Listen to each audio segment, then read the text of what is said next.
Now we come to something of a turning point in the history of the zombie movie, a turning point both in terms of how the public perceives zombies and in terms of just the sort of tone in which the zombies are presented. Return of the Living Dead is a movie that introduces the idea that zombies are after our brains, not just our flesh in general, as we saw in the Romero films. And Return of the Living Dead is also the first major zombie movie to present itself overtly as comedy. Return of the Living Dead, even though I was always under the impression before I saw this as a kid that it was like a straight horror movie, like one of the Romero movies, and it certainly sounds like it is. Return of the Living Dead sounds a lot like Night of the Living Dead, and there's a reason for that, which I'll get into in a second. But it sounds like a straight horror movie, and you watch it and you realize very, very quickly that it is not a straight horror movie at all. It is a horror comedy, and very often the comedy is foregrounded ahead of the horror. This is a movie that is based on a story by John Russo and Russell Steiner, who were producers and writers of the original Night of the Living Dead with George A. Romero.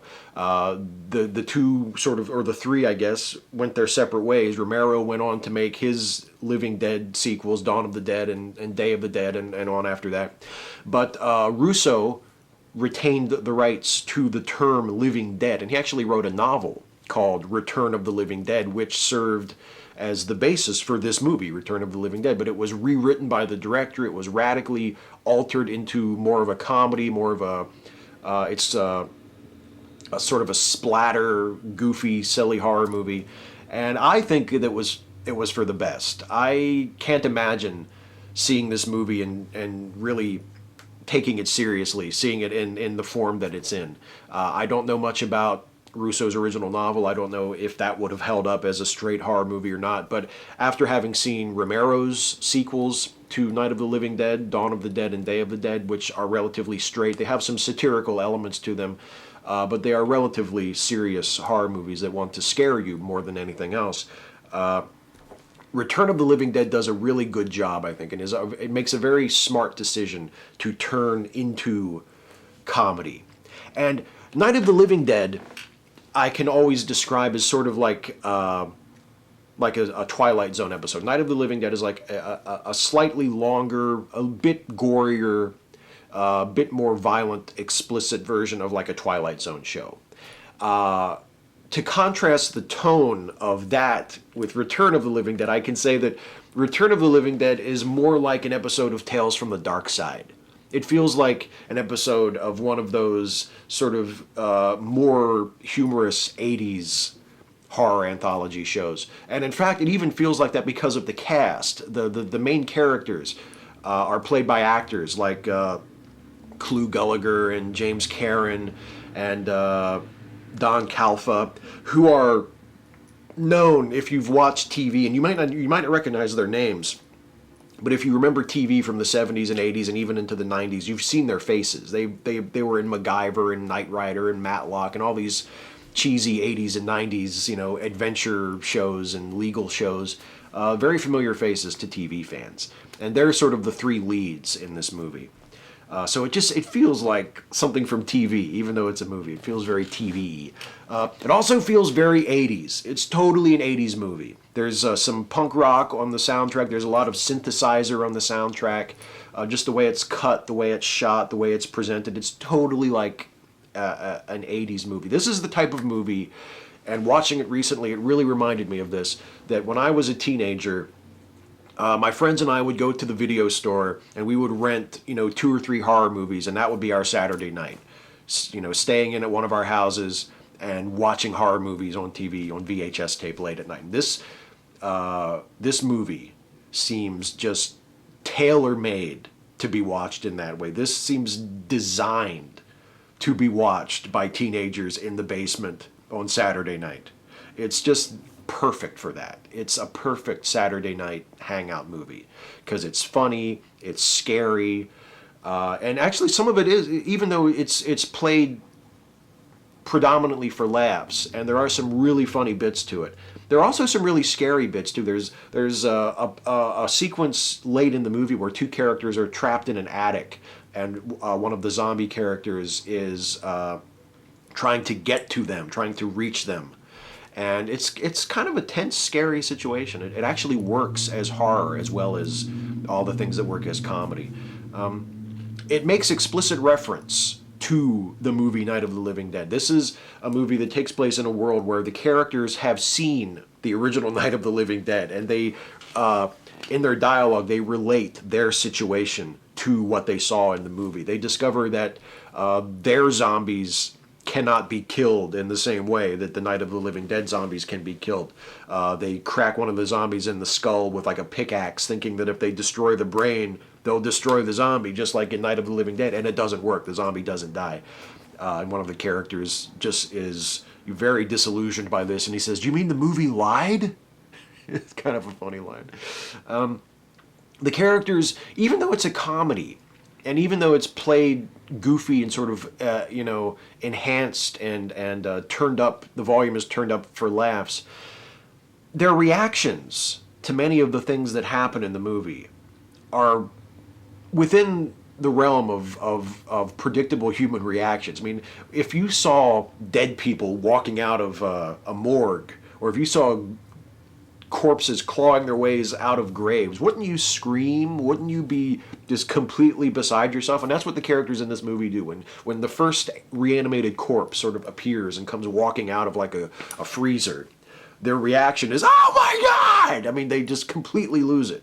And it's funny. Of course it's funny because they're completely hysterical. But, I mean, you can't really blame them. It's not a completely unrealistic reaction. So the movie works in that way too. It plays for comedy, but it also lets you know sort of, yeah, this is funny, you should laugh at this. But I mean, can you imagine if you were really in this situation? You would kind of react this way too, wouldn't you? Return of the Living Dead returns to the idea that we saw introduced a little bit in White Zombie, of seeing the transformation of a human into a zombie. We saw that a little bit in Dawn of the Dead as well. I didn't really mention that in my review of Dawn of the Dead, but there is a scene in Dawn of the Dead where one of the human characters has been bitten by a zombie, and we sort of see him fading and turning from human to zombie. It becomes a major moment in the film.